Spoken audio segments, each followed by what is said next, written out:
రాకేష్ రెడ్డి గారి వ్యాఖ్యల గురించి మాట్లాడదాం. అంతకంటే ముందుగా మాధవలత గారికి ఆ టాపిక్ క్లోజ్ చేద్దాం. వారికి వైప్లస్ సెక్యూరిటీ కేటాయించడం జరిగింది. నిజంగానే వారికి అభద్రత ఇక్కడ ఏదైతే సెక్యూరిటీ ప్రాబ్లం ఉందంటారా పాత బస్తీలో వాతావరణం పట్టించుకుంటేనే లేదు ఎంఐఎం ఆమె పట్టించుకో వీళ్ళంతా షో భయ్ షో. నేను ఒకటి చెప్తా, ప్రాణహాని లేదంటారా పాత బస్తీలో? గామె ప్రాణాన్ని ఎందుకు బాబు, గామెకి ఏం ప్రాణాన్ని ఉంటది? ఆమె ఏం కట్టలు కట్టిందని చెప్పి ఆడబోయి ఆడేం చేస్తుందని చెప్పి అరే ఇసోటి 50 మంది. అరే నేనేం చెప్తున్నా మాధవి లేదు కదా అమిత్ షా వచ్చి పోటీకి ఏమన్నా బా అసదుద్దీన్ మీద అమిత్ షా సెంట్రల్ అమిత్ షా వచ్చిన ఓడిపోతాడు. అరే నరేంద్ర మోదీ ఓడిపోతాడు భయ్, మళ్ళీ అమిత్ షా వచ్చినట్టు ఈయనమ్మ పనికి మళ్ళీ మాధవి లేదు కట్టుకొని మాట్లాడుతున్నాను. నేనేం చెప్తున్నా अमित शाह मोदी नड्डा बिड्डा अड्डा कोई भी आओ हैदराबाद में जीतने वाला एक किसके बराबर असदुद्दीन ओवैसी जीतता. అక్కడ మైనారిటీ ప్రజలు ఎక్కువ, మైనారిటీ ఓట్లు ఎక్కువ, ముస్లిం మైనారిటీ ఓట్లు ఎక్కువనే అక్కడ. వాళ్ళు ఎంఐఎం తప్ప ఎవరికి వేయరు. ఎందుకంటే ఓల్డ్ సిటీ ఒకప్పుడు ఎట్లుండే, ఎందుకు ముస్లింలు కాంగ్రెస్ కి ఇచ్చారు కదా, కాంగ్రెస్ పార్టీ నుంచి సరైన అభ్యర్థిని పెడితే ఓట్లు చీలితే హిందూ ఓట్లంతా మాధవీలత గారికి పోలరైజ్ అయితే గెలవడానికి అవకాశం ఉంది. కానీ అడ్డుకుంటుంది కాంగ్రెస్ అసదుద్దీన్ ఓవైసీ గెలిపించడానికి. నేనేం చెప్తున్నా ముస్లింలు ఓన్లీ కాంగ్రెస్ కేస్తారు అంటే అట్లాగే తెలంగాణలో ఉన్న ముస్లింలు కాంగ్రెస్ కేరు ఎంఐఎం తో పాటు కాంగ్రెస్ కూడా ముస్లింలు కాంగ్రెస్ వైపు మొగ్గు చూపుతారు, ఆ ఓట్లు పడతాయి. ఫిరోజ్ ఖాన్ కి టికెట్ ఇచ్చా కానీ ఇవ్వట్లేదు. ఓల్డ్ సిటీలో వేయరు భయ్ ముస్లింస్, ఓల్డ్ సిటీలో కాంగ్రెస్ కి వేయరు, ఎవరికి వేయరు. ఓల్డ్ సిటీ వచ్చేసరికి నీకు గుర్తుంచుకో, నాంపల్లి, కార్వాను,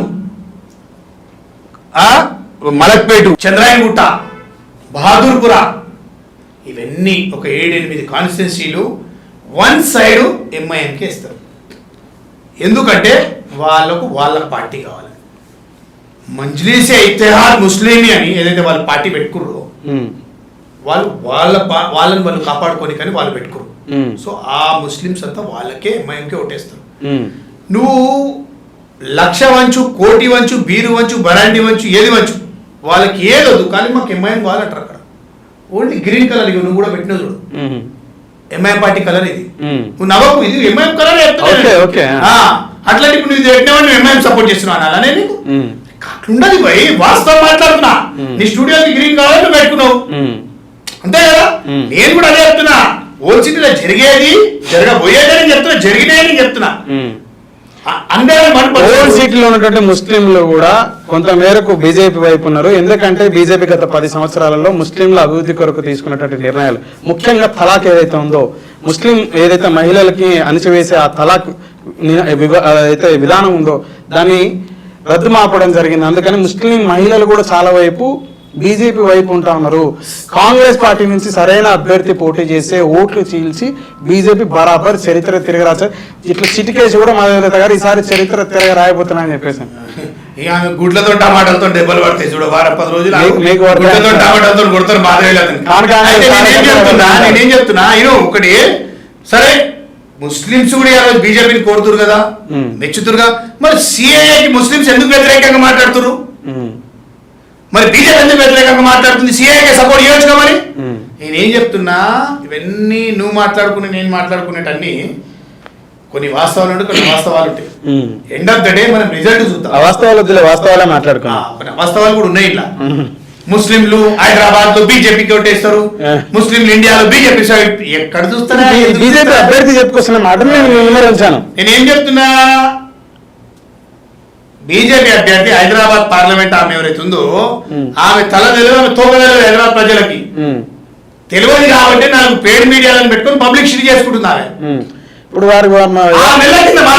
వారిని ఇంటర్వ్యూ చేసేటోళ్ళంతా కూడా పేడ్ మీడియా అంటారా? 70% పేడ్ మీడియా, 30% ఏదో కొంతమంది, 30% జెన్యూన్ గా, 70% పేడ్ మీడియా.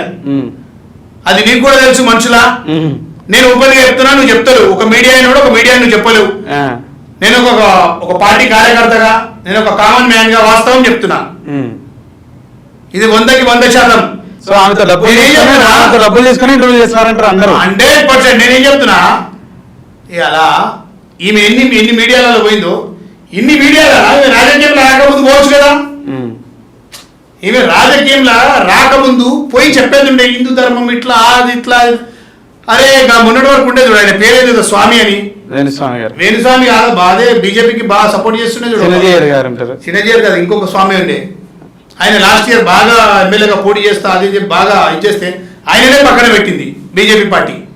నేనేం చెప్తున్నా, బీజేపీ పార్టీలో హిందూ ధర్మం గురించి పోరాడుతులని ఎవ్వరిని కూడా ఎంటర్టైన్ చేయదు. ఏది గుజరాత్ పార్టీ, గుజరాత్ గులాంలు, అందులో భాగంగానే రాజసింగ్ ని పక్కన పెట్టారు. రాజసింగ్ ని పక్కన పెట్టిరు, బండి సంజయ్ కూడా పక్కన పెట్టిరు.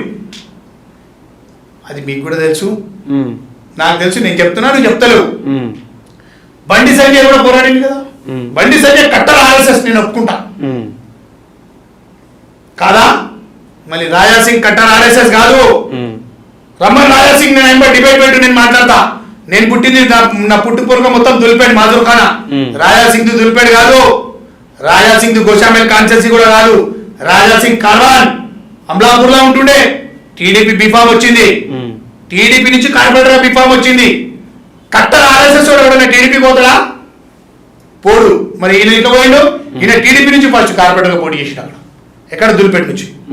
ఇది ఎందుకంటే నేను వాస్తవాలు చెప్తున్నా, నువ్వు తెలుసుకో దీన్ని. రాజాసింగ్ అనేటోడు కూడా కట్టర్ ఆర్ఎస్ఎస్ కాదు. అదే మన Kishan Reddy cutter RSS, Bandi Sanjay RSS. దాన్ని నేను ఒప్పుకుంటా. ఇటు ధర్మపురి అరవింద్ వీడు మధ్యంతరం వచ్చిండు, నిజామాబాద్ వీడు కూడా మధ్యంతరం వచ్చిండు, వీడు కూడా కట్టర్ ఆర్ఎస్ఎస్ కాదు. మధ్యంతరం వచ్చిన భావజాలం ఎప్పుడు కూడా మోదీ గారిని సమర్థించేలాగానే ఉంది, వారి నాయకత్వాన్ని బలపరచడానికే ఉందని. ఎప్పుడు అది ఈ మధ్య సరే అధ్యక్షుడు ఉన్నప్పుడు కూడా నేనేం చెప్తున్నా, ధర్మపురి అరవింద్ ఎంపీ కాకముందు కూడా ధర్మపురి అరవింద్ వేసుకున్న చెడ్డీ బనీను షర్టు అన్ని కాంగ్రెస్, అన్ని అలాగే కాంగ్రెస్ హయాంలో సంపాదించినాయి. డి శ్రీనివాస్ పిసిసి ప్రెసిడెంట్ లేకుండా ఆయన పార్టీ నుండి సంపాదించలే కాంగ్రెస్ పార్టీలో వైఎస్ఆర్ హయాంలో. ఆ సంపాదన నిగల వీడు బతికిండు ధర్మపురి అరవింద్ గాని వాళ్ళు అన్నా కానీ. సో వీళ్ళంతా మేము ఆర్ఎస్ఎస్ అని ఇవాళ హిందూయిజం, హిందూ ధర్మం అని. అరే మేము హిందూయిజం రాబాయి, మేము ధర్మం గురించి పోరాడాం, మేము చెప్పుకోము, మీరు చెప్పుకుంటారు అంతే అని. ధర్మం గురించి వాళ్ళు ఏదైతే ఇప్పుడు మాధవలత గారు కానీ ఇంకా కొంచెం ఎవరైతే ఒంటి మీద తాయెత్తు కానీ ఇవన్నీ ఎందుకు ఎక్స్పోజ్ చేస్తున్నారంటారు? అంటే ధర్మాన్ని మేము మాత్రమే ముందుకు తీసుకెళ్తున్నామనే. ఇప్పుడు ఒకటి అంటారు మా దగ్గర, అంటే నేను ఎక్కువ ఓల్డ్ సిటీలోనే పుట్టి పెరిగిన, నా దోస్తులు కూడా అక్కడ లెక్కున్నారు, జో దిక్తా ఓ బిక్తా అని. జో దిక్తా ఓ బిక్తా, ఏవైతే కనిపిస్తాయో ఆమె నమ్మేస్తారు అనుకుంటుంది ఆమె, కానీ ఆమెను ఎవ్వరు నమ్మే ప్రసక్తి లేదు. ఎందుకంటే ఈ ఇట్లా ఇట్లా మా రేవంత్ రెడ్డి చెప్పిండు, ఎవరిని కేటీఆర్ ఆటోలా పోతే ఆ కిషనారా జూనియర్ ఆర్టిస్ట్ ఉంటారు చూడని చెప్పి అవసరంకి కొద్ది వేషాలు వేసేటోళ్ళు వీళ్ళు. ఇదే మాధవి లతది 4 years బిఫోర్ ఇంటర్వ్యూ చూడు, 3 years బిఫోర్ ఇంటర్వ్యూ చూడు. ఓకే, ఆమె కొన్ని సోషల్ వర్కర్ గురించి మాట్లాడింది, సోషల్ వర్కర్ గురించి. అందులో ఆమె బట్టలు ఎట్లేసింది, ఎన్ని ఏమేమి పెట్టుకుంది. ఇప్పుడు చూడు, నువ్వే అంటే అవును ఆమె నిజంగా యాక్టర్ ఏంటో, నిజంగా ఈమె ఆర్టిస్ట్ ఏంటో. సో ఇట్లాంటి ఆర్టిస్టులు వస్తూ ఉంటారు, పోతూ ఉంటారు, కానీ సక్సెస్ కాదు. వీళ్ళంతా టెంపరవరీ ఆర్టిస్టులు. అక్కడ ప్రజానాయకుడు, హైదరాబాద్ పార్లమెంట్ అధ్యక్షుడు అసదుద్దీన్ ఓవైసీ ప్రజల నాయకుడు, ప్రజలు మెచ్చిన నాయకుడు, ప్రజలు గెలిపించే నాయకుడు. ఎంఐఎంని హైదరాబాద్ లో ఢీకొట్టే మునగాడు లేడు, ఏ లేడీస్ కూడా లేరు పోయి. అది నేను 1 నుంచి 2 సార్లు 100 సార్లు చెప్పానని చెప్తా, బల్లబుద్ధి చెప్తా.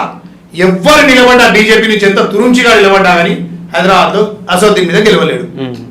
ఇకపోతే ఇందాక మీరు రాకేష్ రెడ్డి గారి వ్యాఖ్యలను ప్రస్తావించడం జరిగింది. నా కొడుకులు అని చెప్పేసి మీ కాంగ్రెస్ పార్టీ ముందుకు సంబంధించిన కొందరి ముఖ్య నాయకుల్ని, మంత్రుల్ని, ముఖ్యమంత్రి గారిని మాట్లాడడం జరిగింది. ముఖ్యంగా కొడంగల్కు సంబంధించినటువంటి ముఖ్యమంత్రి తెలంగాణ రాష్ట్రానికి సంబంధించిన వ్యక్తి ముఖ్యమంత్రి కాదని చెప్పేసి అని చేస్తున్నాడు వ్యాఖ్యలు. చెంగిచెర్ల సంఘటన ఉదాంతం తీసుకున్న ఈ కాంగ్రెస్లో అంతా ఆ 8% హిందువులారా మనం ఐక్యం కావాలి, ఈ 8% ఉన్న వాళ్ళే 10 లోపల ఉన్నటువంటి వాళ్ళే దాదాపు 10కి పైగా స్థానాలు ముస్లింలు తీసుకోగలుగుతా ఉన్నారు. మన పరిస్థితి ఏంటి, 80 పైగా ఉన్నట్టు మన హిందువుల పరిస్థితి ఏంటి అని చెప్పేసి. కరెక్ట్గా ఇది ఏప్రిల్, మన డిసెంబరు రిజల్ట్ వచ్చింది మనకి. నవంబర్ అక్టోబర్లో ఈ రాకేష్ రెడ్డి గుర్తొడతారా? వీడు మాట్లాడిన అవన్నీ మన ధర్మం కర్మం గురించి. వీడు నా కొడుకు అనే పదాలతో నేనేం చెప్తున్నా భయ, రాకేష్ రెడ్డి వేస్ట్ ఫెలో వాడు మా ముఖ్యమంత్రిని, వీడు నా కొడుకు అంటే వాడిని బలబలంటాం, వాడి బట్టలు తీసుకొడతాం. వాడు కొడుకేడా నాకు అనిపించాలి. రాకేష్ గారు ఆరుగురు ఎమ్మెల్యే ఎట్లా అంటాడు భయ? వాడు ఒక ముఖ్యమంత్రిని పట్టుకొని, అదే నా మాట్లాడేది, ఒక ముఖ్యమంత్రిని పట్టుకొని వాడు వీడని కొడక గిడక అని మాట్లాడుతున్నాడు. వాడు మాట్లాడితే మేము చేతులు గదిలేసుకున్నామా? కాంగ్రెస్ కార్యకర్తలు దచ్చుకుంటే కొడుక ఒక్క బీజేపీ ఎమ్మెల్యే తిరిగాడు సిటీలా, గుర్తుంచుకోండి. ఏం మాట్లాడుతున్నాడు? కొడంగల్కి ముఖ్యమంత్రి రేవంత్ రెడ్డి గారు. సరే, కొడంగల్కి ముఖ్యమంత్రి. మరి ఇదే రేవంత్ రెడ్డి గారు కాంగ్రెస్ పార్టీ అధికారంలో రాకముందు 6 గ్యారెంటీలు ఇచ్చిండు. 6 గ్యారెంటీలు హామీ ఇచ్చిండు. 6 గ్యారెంటీలు 5 అమలు చేస్తాం. 5లో ఇప్పుడు అదే మన 6 ప్రజలు ఫ్రీ బస్లో తిరుగుతలేదా లేడీస్ సోదరిమణులు? అదే మన 6 ప్రజలకి 10 లక్షల ఇన్సూరెన్స్ వస్తలేదా? అదే రాకేష్ 6 ప్రజలకి 200 యూనిట్ ఫ్రీ వస్తలేదా? అదే 6 ప్రజలకు 500 రూపాయలు గ్యాస్ ఇవ్వట్లేదా రేవంత్ రెడ్డి గారు? ఓన్లీ కొడంగల్లోకి ఇచ్చుకుంటున్నా అడుగుతున్నా. కేసీఆర్ గజ్వేల్ ఒక్కొక్క ఇంటికి 15 లక్షలు ఇచ్చుకున్నాడు, అట్లేమని ఇచ్చుకున్నా ఆయన కొడంగల్? సిగ్గుండాలి మాట్లాడికే, వీళ్ళకు సిగ్గుండాలి. వీళ్ళకి చేతగానే ఆడలేక మధ్యలో ఓడిపోయాడు. ఈ కొడుకులకు రాలే.